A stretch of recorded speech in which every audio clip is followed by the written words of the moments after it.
হ্যাঁ, ইকোনমিক্সে ক্লাস হবে তোমাদের। আমার হচ্ছে এটা ভুল ভুল করে হিস্ট্রি পিডিএফ ওপেন হয়ে গিয়েছিল। ইকোনমিক্সই হবে এখন তোমাদের। হচ্ছে আমি গত ক্লাসে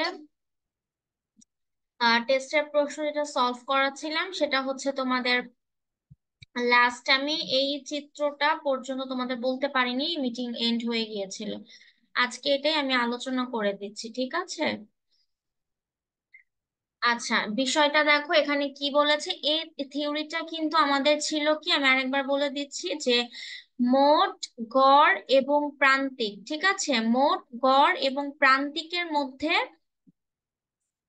আমাদের পার্থক্য বা সম্পর্কটা দেখাতে হবে, এটা হচ্ছে প্রশ্ন।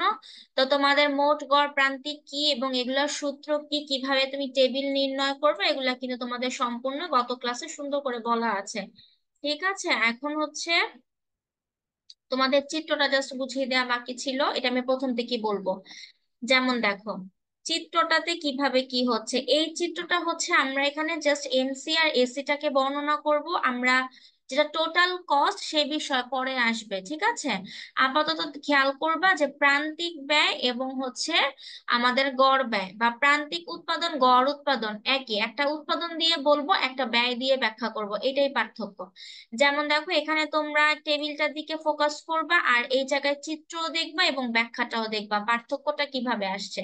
দেখো প্রথমে বলেছে যে রেখাচিত্রে এসি রেখা নিচের দিকে নামে, তখন এমসি রেখাও নিচের দিকে নামে। তাহলে দেখো এসি, এসি রেখা কোনটা, এই যে এসির মানটা কোনগুলা, একটু আমি করে দাঁড়াবো। আচ্ছা, এসির মান কিন্তু এই যে এগুলা, ঠিক আছে? আবার বলেছি কি এমসি রেখা, এসি রেখা নিচের দিকে নামবে এবং এমসি রেখাও নিচের দিকে নামবে। বিষয়টা চিত্রতে দেখবা, বিষয়টা চিত্রতে দেখবা, এই যে এমসি রেখাটা কোথায় আসছে, এইখান থেকে। এইটা হচ্ছে আমার এসি রেখা আর এটা হচ্ছে কি আমার এমসি রেখা। এটা ভারসাম্যের সূত্রের মধ্যে ছিল কি যে তোমার এমসি রেখাটা কিন্তু এসি রেখার, এই যে এসি রেখার নিচের দিক থেকে অবস্থান করবে কি এমসি রেখা। এটা হচ্ছে ভারসাম্যের রুলস। আমরা যখন চিত্র আঁকবো তখন আমাদের এই কনসেপ্টটা থাকতে হবে যে যখন আমরা এমসি রেখাটাকে নিব তখন আমরা কোত্থেকে নিব, এসি রেখার নিচের দিক থেকে টান দিব কিন্তু উপরের দিক থেকে এটা আমাদের উঠিয়ে দিতে হবে, ঠিক আছে? যেমন এসি রেখার উপরে থাকবে, এটা হচ্ছে যখন আমরা উপরের দিকে দিব তখন। বাট নিচের দিক থেকে কি হবে, এটা হচ্ছে এমসি রেখাটা এসি রেখার নিচ থেকে অবস্থান করবে। এই যে এটা হচ্ছে আমাদের ভারসাম্যের রুলস। এইটা মেনটেন করে চিত্র যদি আঁকো এবং সারণী দেখো তাহলে দেখবা যে সেম থাকবে। যেমন এখানে বিষয়টা দেখো, এসি রেখা নিচের দিকে নামে, এমসি রেখাও নামে। এই যে এসিও কিন্তু নিচের দিকে, এটা কিন্তু নিচের দিকে, যে নিচের দিকে আসছে, ঠিক আছে? আবার এমসিটাও কিন্তু দেখো নিচের দিক থেকে অবস্থান করছে। বিষয়টা কেন এবার সারণীতে লক্ষ্য করো। তোমার প্রথমে ছিল দুইটাতে, এখানেও একশো, একশো ছিল, এখানে তো কি একশো ছিল, ঠিক আছে?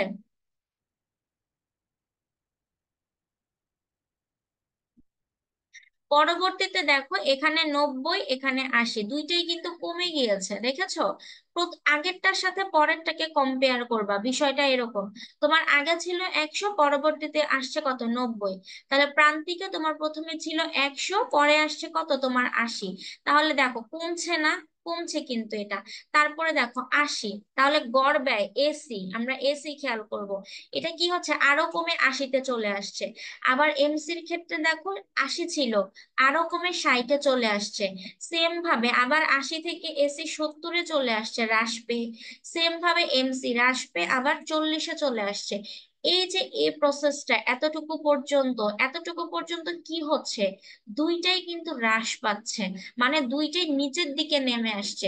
বিষয়টা এখানে এটাই বলেছে, নিচের দিকে নেমে আসে, এই যে দুইটাই কিন্তু হ্রাস পাচ্ছে।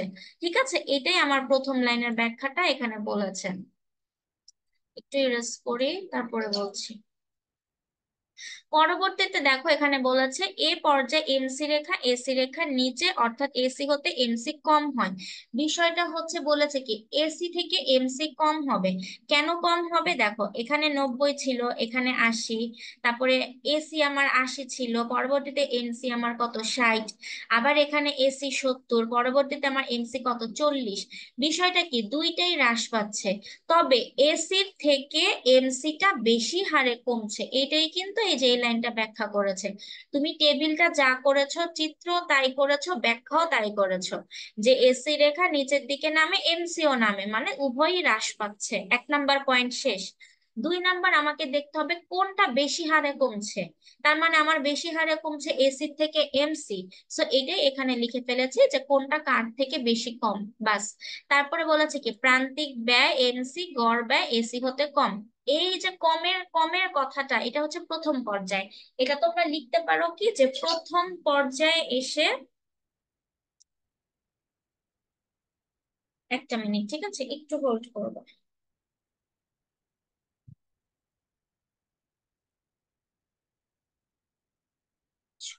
ঠিক আছে, দেখো তাহলে কি এখানে আমরা প্রথম পর্যায়ে কি করলাম, হ্রাসটাকে দেখালাম, ডান। এরপরে আমাদের আসবে দ্বিতীয় পর্যায়ে, ঠিক আছে, দ্বিতীয় পর্যায়ের বিষয়টা দেখবা, যে দ্বিতীয় পর্যায়ে এসে দেখো আমাদের এখানে এসি কত, 70, এখানেও 70। তাহলে দেখো এই দ্বিতীয় পর্যায়ের কথাটা কি বলেছে, এই যে দ্বিতীয় পর্যায়টা আমরা ধরবো এই যে ই বিন্দু, ভারসাম্য, যেখানে দুইটাই সমান। মানে কি এমসিও সমান, এসিও সমান, এখানে কোনোটাই হ্রাসও পায় না, বৃদ্ধিও পায় না। মানে এটা হচ্ছে আমার ভারসাম্য বিন্দু, যে এখানে আমার প্রান্তিক ব্যয় এবং গড় ব্যয় বোথ দুইটাই সমান। বিষয়টা হচ্ছে কি দেখো, এই যে দ্বিতীয় পর্যায়ে এমসি এসি সমান হয়, এই যে এখানেও 70, এখানেও 70, দুইটাই কিন্তু এখানে কি সমান হচ্ছে। বলেছে এসি সর্বনিম্ন অবস্থা স্থির থাকে, এত কিছু দরকার নেই, জাস্ট দিয়ে দিবা এমসি এসি সমান হয়, ঠিক আছে। মানে এখানে দুইটাই সমান। আচ্ছা, এসি সর্বনিম্ন অবস্থা স্থির কথাটা মানে কি, এখানে দেখো সবচেয়ে কম টাকাটা কিন্তু 70, এর থেকে কম কিন্তু এসিতে নেই, এটাই বলেছে, যে সর্বনিম্ন অবস্থায় স্থির।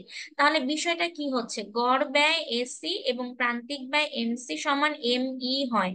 অর্থাৎ যখন এসি সর্বনিম্ন, মানে তোমার এভারেজ বা গড় ব্যয়টা যখন সর্বনিম্ন সবচেয়ে কম, তখনই তোমার এসি আর এমসিটা কি হয়, সমান হয়। এই যে 70 70, এই যে সমান ই বিন্দুতে, ঠিক আছে। এই যে এম ই কেন বলেছে, যে এখানে এম এখানে ই, এই যে তুমি একটা রেখা টেনেছো এই বিন্দুতে, দুইটাই কি সমান, এটা বলেছে। এটা দ্বিতীয় পর্যায়। এরপরে তৃতীয় পর্যায়ের বিষয়টা কি দেখো, বলেছে এখানে গড় ব্যয় 80 টাকা, প্রান্তিক ব্যয় এখানে 130 টাকা, তারপরে গড় ব্যয় এখানে 90 টাকা, আবার এখানে প্রান্তিক ব্যয় 150 টাকা। তাহলে দেখো এখানে যখন গড় ব্যয় সর্বনিম্ন হলো, তারপরে আবার গড় ব্যয় বাড়তে থাকলো। প্রান্তিক ব্যয় যখন এখানে এখানে 70 টাকা হলো, পরবর্তীতে প্রান্তিক ব্যয় আবার বাড়তে থাকলো। বাড়তে থাকার কারণে কিন্তু এই যে উপরের দিকে বৃদ্ধি পেয়েছে, এই যে রেখাচিত্রে উপরের দিকে বৃদ্ধি পেয়েছে, ঠিক আছে। এখানে এসে সমান, তারপরে গিয়ে কিন্তু দুইটাই উপরের দিকে, কারণ কি দুইটাই আবার বাড়ছে। এই যে বাড়ছে, এই বাড়া কথাটা এখানে ব্যাখ্যা করেছে, যে এসি রেখা উপরের দিকে আচ্ছা, তৃতীয় পর্যায়ে এসি রেখা উপরের দিকে উঠে, এই যে উপরের দিকে তো গেলই এসি, এই যে এসি, ঠিক আছে। তারপরে বলেছে কি, এবং এমসি রেখা উপরের দিকে ওঠে, তাহলে এই যে এমসি, দুইটাই কিন্তু উপরের দিকে, ঠিক আছে। তারপরে বলেছে কিন্তু এমসি রেখা এসি রেখা হতে দ্রুততর গতিতে উপরের দিকে ওঠে। দেখো এমসি এসি থেকে দ্রুত বৃদ্ধি পাচ্ছে, উপরের দিকে ওঠা মানে কি দ্রুত বৃদ্ধি পাওয়া। এমসি এসি রেখা থেকে দেখো, এখানে তাকালে বুঝবা, এখানে তোমার এসি কত ছিল, 80 টাকা, এখানে প্রান্তিক ব্যয় কত বেশি দেখেছো, 130, এখানে ছিল গড় ব্যয় 90, এখানে এসে প্রান্তিক ব্যয় 150। তাহলে দেখো কত বৃদ্ধি পেয়েছে, অনেক বৃদ্ধি পাচ্ছে কিন্তু। এটাই এখানে বলেছে, যে এখানে দেখো যে দ্রুততর গতিতে বৃদ্ধি পাচ্ছে। এ পর্যায়ে এমসি রেখা এসি রেখার উপরে, তাহলে দেখো এমসি রেখা কোথায় থাকবে, এসির উপরে থাকবে। বিষয়টা দেখো, এই যে এই যে এসি, এসি এটা আর এমসি এটা, ঠিক আছে। তাহলে এই যে এসি রেখাটা নিচে, এমসি রেখাটা কোথায়, উপরে। কারণ কি, কারণ এসি থেকে এমসি বেশি হারে বৃদ্ধি পাচ্ছে, এটাই এখানে বলেছে। এ পর্যায়ে এমসি রেখা এসি রেখার উপরে, অর্থাৎ এসি হতে এমসি অধিক হয়। দেখো এই যে এসির তুলনায় এমসি অধিক, তখন তোমরা এখানে এভাবে লিখে দিতে পারো যে এসিটা কি হয়, ছোট হয়, তাই না। এখানে তোমরা লিখতে পারো এসি, এবং বড় হয় কোনটা, এখানে এরকম বড় সাইন গ্রেটার দেন দিয়ে এখানে তোমরা লিখতে পারো এমসি। এভাবে লিখে দিবা, ঠিক আছে, কারণ যেখানে আমরা কিন্তু একটা সমান লেখা দিয়েছি, এখানে কিন্তু হ্রাসের, এখানে আবার হ্রাসটা লিখে এখানেও তোমরা এটা লিখে দিতে পারো, এসি লিখে প্রথম পর্যায়ে, যে প্রথম পর্যায়ে কি ছিল, এসিটা বড় ছিল, তার মানে আমি এখানে লিখতে পারি এসি বড় এমসি। ঠিক আছে। আর এখানে তোমরা লিখতে পারো এসি ছোট এমসি, মানে এমসি বড়। তাহলে বিষয়টা কি হচ্ছে, তুমি সারণীও দেখবা, চিত্রও দেখবা, ব্যাখ্যাও দেখবা, সব কিন্তু সেম। প্রথম পর্যায়ের কি হচ্ছে, প্রথম পর্যায়ে বৃদ্ধি পাচ্ছে, ঠিক আছে, তবে গড় ব্যয় বেশি বৃদ্ধি পাচ্ছে প্রান্তিক ব্যয়ের তুলনায়। পরবর্তীতে যে দুইটাই সমান হচ্ছে, এর পরবর্তী স্টেপে যে দুইটাই বৃদ্ধি পাচ্ছে, তবে গড় ব্যয় থেকে প্রান্তিক ব্যয় বৃদ্ধি পাচ্ছে। এই হচ্ছে তিনটা তিনটা ধাপ, ঠিক আছে। এই তিনটা ধাপেই তোমাদের ব্যাখ্যা করতে হবে যে মোট এবং গড় এবং প্রান্তিক ব্যয়ের মধ্যে পার্থক্য বা সম্পর্ক। এই রিলেটেড এই সারণী এবং চিত্র ব্যাখ্যা নিয়ে কারো কোনো প্রশ্ন থাকলে প্রশ্ন করতে পারো।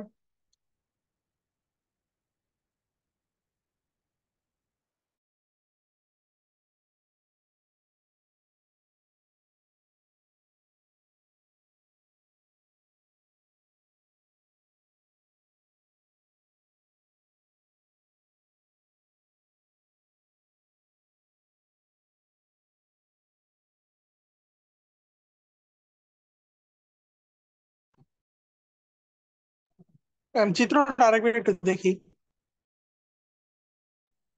বলো কি বলেছো চিত্র। ম্যাম চিত্রটা দেখা যাচ্ছে না, চিত্রটা একটু দেখি। আচ্ছা দেখো, এই যে এখন দেখো, দেখতে পারো। ম্যাম চিত্রটা ডান থেকে বাম দিকে দেখা যাচ্ছে এসি আর এমসি রেখাগুলো। দেখো কোনো সমস্যা হচ্ছে চিত্র দেখতে?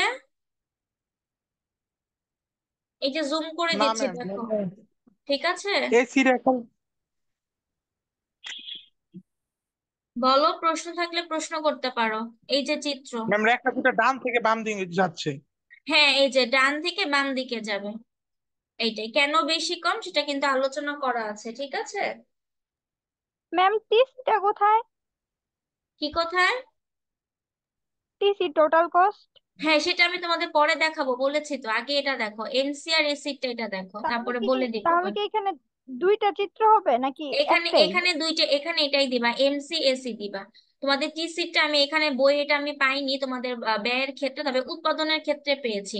ওটা আমি একটু দেখি কয়েকটা বই, তারপরে যদি আমি পাই তাহলে আমি তোমাদের অ্যাড করে দিব, ঠিক আছে। ম্যাম আমি আমি এমসি এসি আর টিসি নিজে নিজে একটা তিনটা একসাথে একটা চিত্র রাখছিলাম।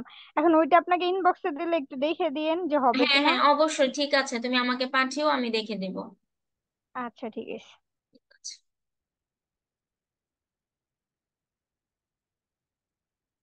আচ্ছা, তাহলে আমি পরের টপিকে যাচ্ছি, ঠিক আছে।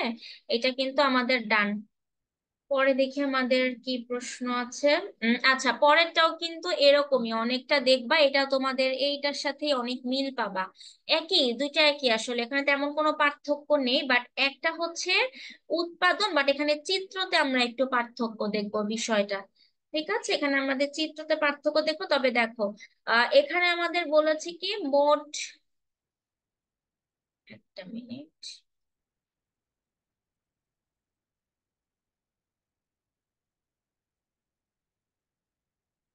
আচ্ছা, দেখো মোট উৎপাদন, গড় উৎপাদন এবং প্রান্তিক উৎপাদনের পার্থক্য সেম, এটা একদমই এটার মতো।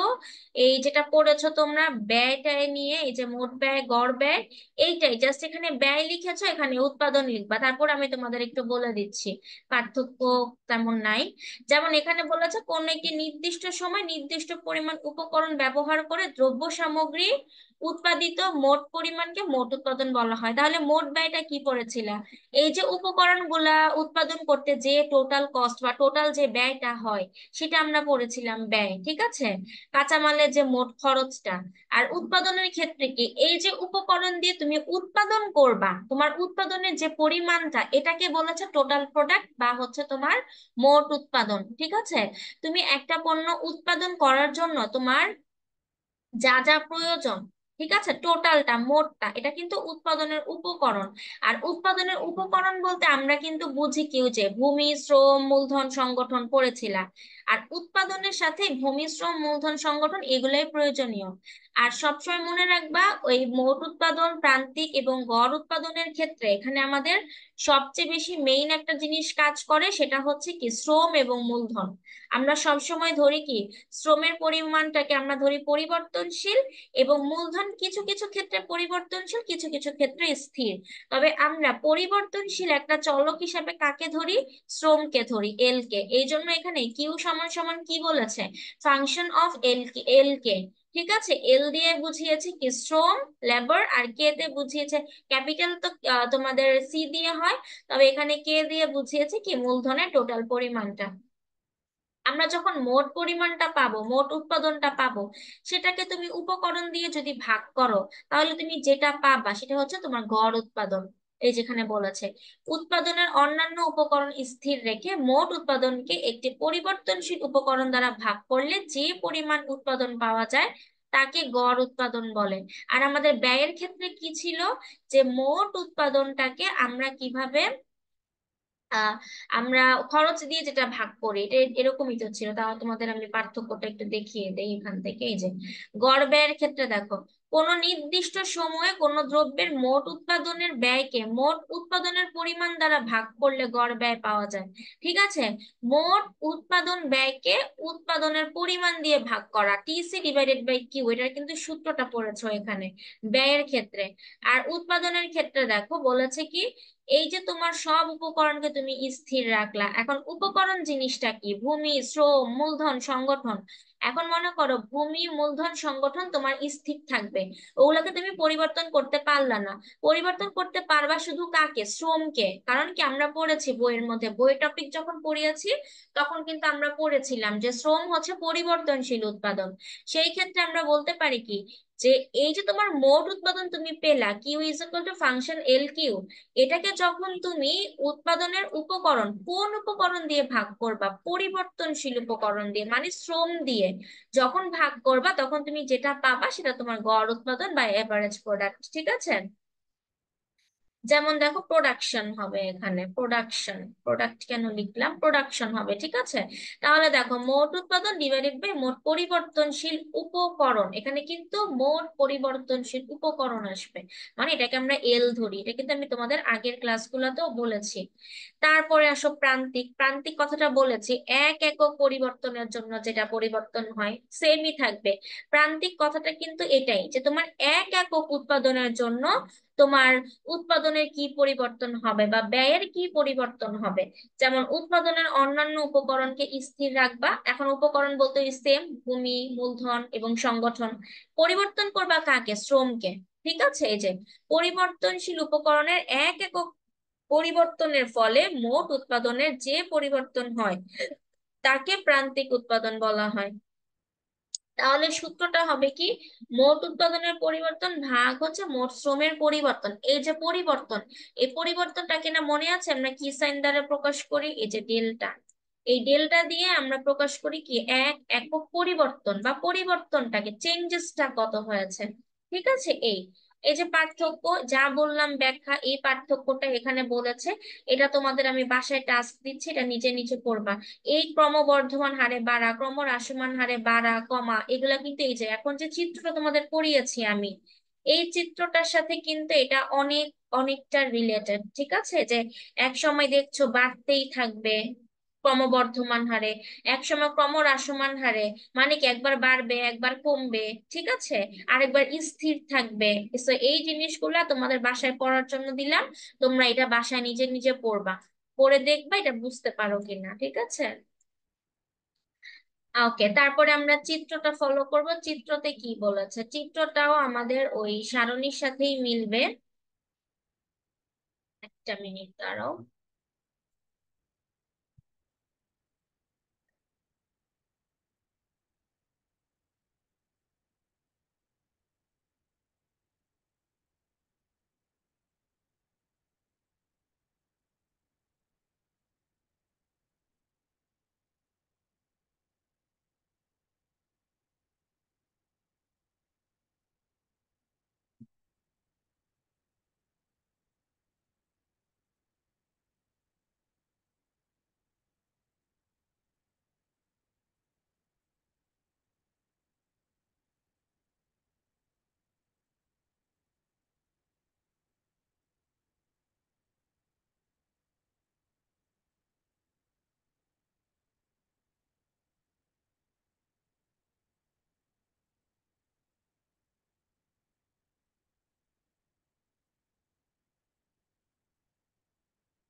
আচ্ছা, এটা এখান থেকে পড়াচ্ছি না, স্কিপ করি।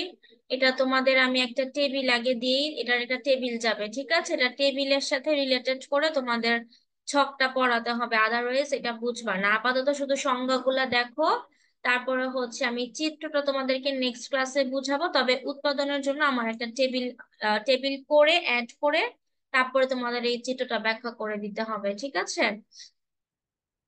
আদারওয়াইজ এটা একটু প্রবলেম হবে তোমাদের বুঝতে। আচ্ছা, পরের প্রশ্নটা দেখাচ্ছি।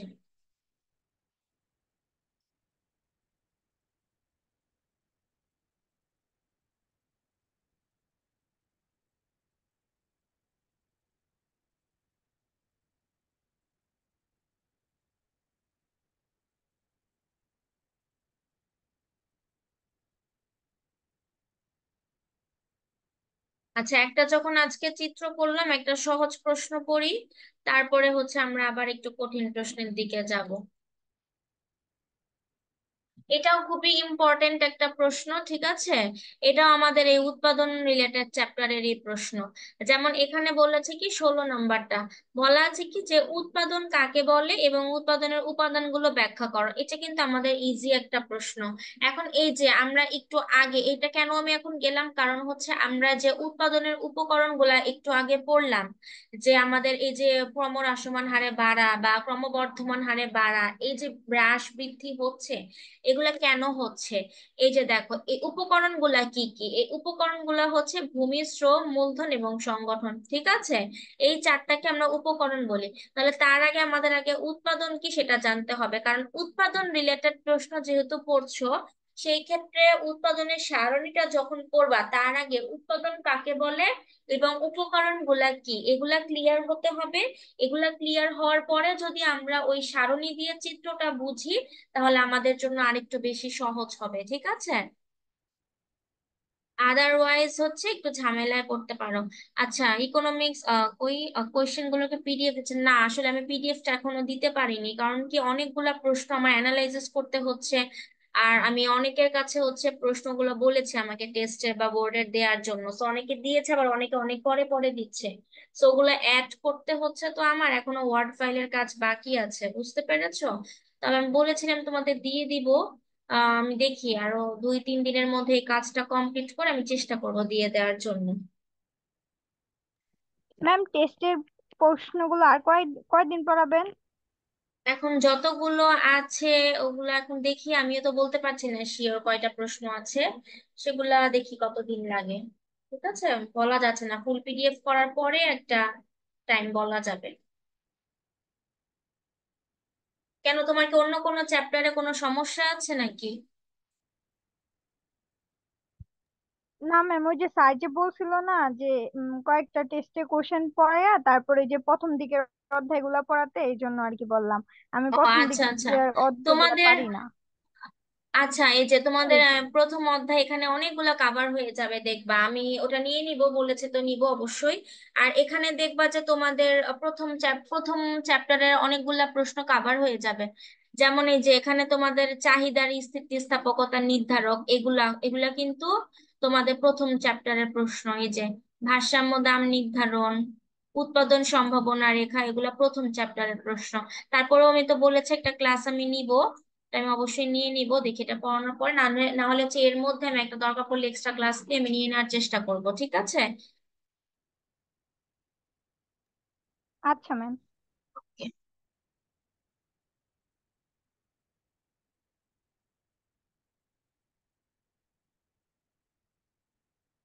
আচ্ছা, বলেছে কি উৎপাদন কাকে বলে, তাহলে দেখো আমরা উৎপাদন কাকে বলে এবং উপাদানগুলো সম্পর্কে বুঝতে হবে। বলেছে যে প্রক্রিয়ার মাধ্যমে প্রাকৃতিক সম্পদকে তার রূপ পরিবর্তন করে ব্যবহার উপযোগী করে গড়ে তোলা হয়, তাকে অর্থনীতিতে উৎপাদন বলে। তাহলে বিষয়টা কি, যে যে কোনো একটা পণ্যকে কি করতে হবে, সম্পদে বা একটা পরিপূর্ণ রূপ দিতে হবে। ঠিক আছে, বলেছে প্রাকৃতিক সম্পদকে তার রূপ পরিবর্তন করে, প্রাকৃতিক সম্পদ বলতে কাঠ আছে, তুলা আছে, এগুলাকে কি করতে হবে, পরিবর্তন করে উপযোগী একটা পণ্য করতে হবে।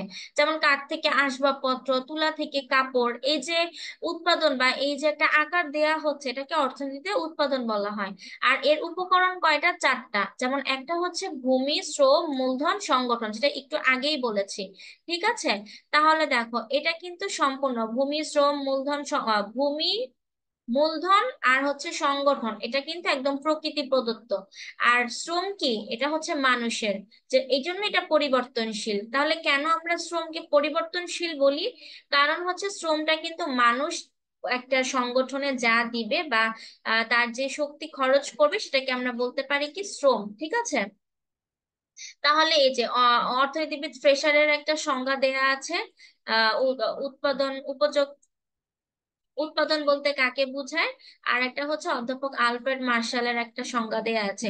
এই দুইটা সংজ্ঞা অবশ্যই দিবা, ঠিক আছে, ফ্রেশার এবং মার্শাল। মার্শাল এটা তো দেয়াই লাগবে, কারণ অর্থনীতিবিদের জনক বললে আমরা আলফ্রেড মার্শালের নামটা সবার আগে আসে। তো এই সংজ্ঞাটা অবশ্যই তোমরা দিবা, মনে রাখবা। তাহলে এখন বলেছে ব্যাখ্যাটা করতে হবে। যেমন ভূমি, ভূমিতে সবাই জানো যেটা প্রকৃতি প্রদত্ত একটা সম্পদ, এবং এটাকে আমরা কি বলি, স্থির বলি বা হচ্ছে ফিক্স। ঠিক আছে, স্থায়ী সম্পদ যেটা, যেটাকে কিন্তু পরিবর্তন করা যায় না বা এখান থেকে ওখানে নেওয়া যায় না, হস্তান্তর করা যায় না। সো এটা কিন্তু ফিক্স বা স্থায়ী একটা সম্পদ। সো এটা কি কি, এগুলার নাম করতে হবে, এগুলা ভালো করে আয়ত্ত করবা। কারণ নেক্সট ক্লাসে যেহেতু আমরা একটা সারণী পড়বো, সেই সারণীর ক্ষেত্রে কিন্তু আমাদের পরিবর্তনশীল, তারপর কোনটা পরিবর্তনশীল নয়, এই উপাদানগুলো আমাদের অনেক ক্ষেত্রে কাজে আসবে। পরবর্তী পয়েন্টটা বলেছে কি শ্রম। দেখো শ্রমটা কি বলেছে, যে মানুষ নিয়োজিত। তাহলে দেখো উৎপাদন কার্যে নিয়োজিত মানুষের শারীরিক এবং মানসিক পরিশ্রমকে শ্রম বলে। ন্যাশনাল স্টুডেন্টদের কিন্তু এক লাইনের প্রশ্ন আসে যে শ্রম কাকে বলে, একটা প্রশ্ন চলে আসতো, তখন কি করবা। তো এই জন্য এই জ্ঞানমূলকের মতো যে কোয়েশ্চেন গুলো আছে সেগুলো খুব ভালোভাবে পড়তে হবে। ঠিক আছে, যে শারীরিক এবং মানসিক উভয় পরিশ্রমকে শ্রম বলা হয়। তাহলে দেখো প্রকৃতি থেকে উপকরণ সংগ্রহ করে সেগুলোকে ব্যবহারের জন্য আরো উপযোগী করে তোলে। শ্রম একটি উৎপাদনের আদি এবং অপরিহার্য উপাদান, মানে কি এটা একটা প্রাচীন উপাদান, এবং শ্রম ছাড়া কখনোই কিন্তু কি করা হবে না, শ্রম ছাড়া কোনো প্রতিষ্ঠানের কোনো কাজই করা যাবে না। তো সেই ক্ষেত্রে শ্রম শ্রম দেওয়া ম্যান্ডাটরি। এবং কেউ হচ্ছে ব্রেন দিয়ে চিন্তা করে শ্রম দেয়, যেমন বিষয়টা অফিসের যারা অ্যাকাউন্টসে আছে বা চেয়ারম্যান, সিইও, যারা হচ্ছে উপরি পর্যায়ে কর্মকর্তা, তারা কিন্তু কি করে মানসিক ভাবে শ্রম দেয়। আবার মনে করো যে যারা একদম বলা যায় যে মাঠ পর্যায়ে কর্মী যারা, ঠিক আছে, তারা কিন্তু শারীরিক ভাবে শ্রম দেয়, মেশিনের ক্ষেত্রে বা যে কোনো পণ্য উৎপাদনের ক্ষেত্রে। তো এই জন্য শ্রমকে শারীরিক এবং মানসিক দুইটাই বলা হচ্ছে। মূলধন, ঠিক আছে, এটা কিন্তু আমরা কে দ্বারা বলি, আর শ্রমকে আমরা কি দ্বারা চিহ্নিত করি, এল দ্বারা। এগুলো মনে রাখবা যে শ্রম হচ্ছে, শ্রমের প্রতীক হচ্ছে এল, আর মূলধনের প্রতীককে আমরা বলি কে। এই দুইটা জিনিস আমাদের প্রোডাকশনের যে সারণী পড়বো সেক্ষেত্রে এগুলো আমাদের খুব কাজে দিবে। তাহলে বলেছে কি উৎপাদন কাজে, আচ্ছা, মূলধন মানুষের শ্রম দ্বারা উৎপাদিত যে বস্তু সরাসরি ভোগে ব্যবহৃত না হয়ে পুনরায় উৎপাদনে ব্যবহৃত হয় তাকে মূলধন বলে। সংজ্ঞাগুলা এভাবেই পড়তে হবে, কারণ এই সংজ্ঞা থেকে দেখবা তোমাদের 1 মার্কসের প্রশ্ন আসবে। বলেছে কি মূলধনটা মানুষের শ্রম দ্বারাই উৎপাদিত হয়। ঠিক আছে, শ্রম দিলেই মূলধন আসবে, যে যত পরিশ্রম করবে তার তত ক্যাপিটাল অর্জন করবে, সেটাই কিন্তু নিয়ম। ঠিক আছে, তাহলে বলেছে কি শ্রম দ্বারা উৎপাদিত, এবং কি হয় এটা সরাসরি ভোগে ব্যবহৃত হয় না। মানে মূলধনের টাকাটা কি মানুষ উঠিয়ে ব্যবহার করে, তা কিন্তু করে না। মানুষ মূলধনটাকে কি করে, যা মূলধন থাকে সেই মূলধনে সে আবার ইনভেস্ট করে, আবার ক্যাপিটাল অর্জন করে, আবার ইনভেস্ট করে, সেরকম করে কিন্তু কি করে বারবার পুনরায় উৎপাদন করে।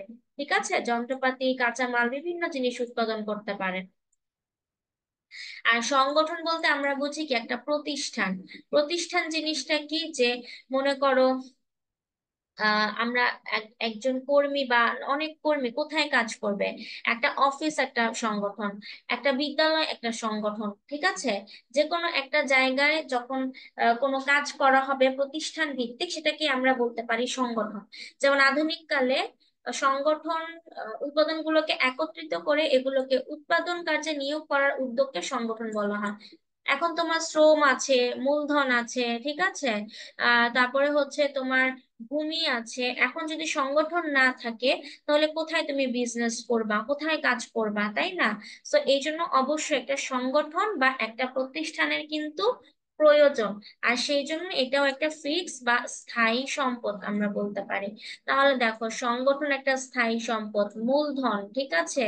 শ্রমটা হচ্ছে পরিবর্তনশীল উপকরণ, ঠিক আছে। এই শ্রমকে ব্যবহার করেই মূলধন হয়।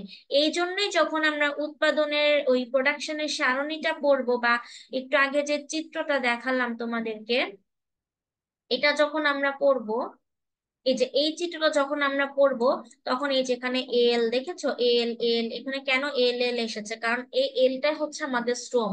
এই জন্য আমি এই প্রশ্ন তোমাদেরকে আগে পড়িয়ে দিলাম, ঠিক আছে। যে তোমরা যদি আগে শ্রম, তারপরে হচ্ছে কি বলে যে ক্যাপিটাল, মূলধন, এগুলোর পার্থক্যকে আইডেন্টিফাই করতে হবে। এবং আমাদের গড় উৎপাদন এবং প্রান্তিক উৎপাদনের ক্ষেত্রে অবশ্যই আমাদের এই শ্রম বা এই এল কে কাজে লাগিয়ে পরিবর্তন করে করে আমাদের এই যে রেখাগুলো অঙ্কন করতে হবে, কিভাবে বাড়বে, কিভাবে কমবে, কিভাবে বাড়বে আবার কমবে, কি কি এফেক্ট করবে এই চিত্রটার উপরে, এটা হচ্ছে আমরা আহ সারণী পড়লে দেন আমরা ক্লিয়ার হব। আজকের টপিকে কারো কোনো প্রশ্ন থাকলে প্রশ্ন করতে পারো।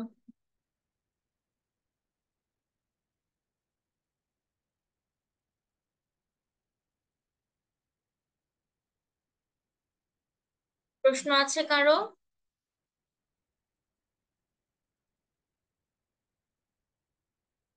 বুঝতে পেরেছো? যারা ক্লাস করছো বুঝতে পেরেছো সবাই?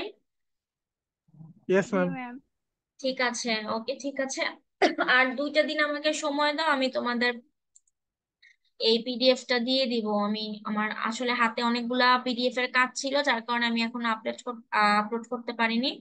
আমি দুই দুই দিনের মধ্যে ইনশাল্লাহ আপলোড করে দিব, ঠিক আছে। বাট এতটুকু তোমরা রেকর্ড থেকে আপাতত পড়তে থাকো।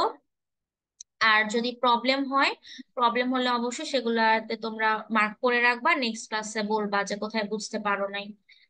তাহলে সে পর্যন্ত সবাই ভালো থাকো, আল্লাহ হাফেজ, আসসালামু আলাইকুম।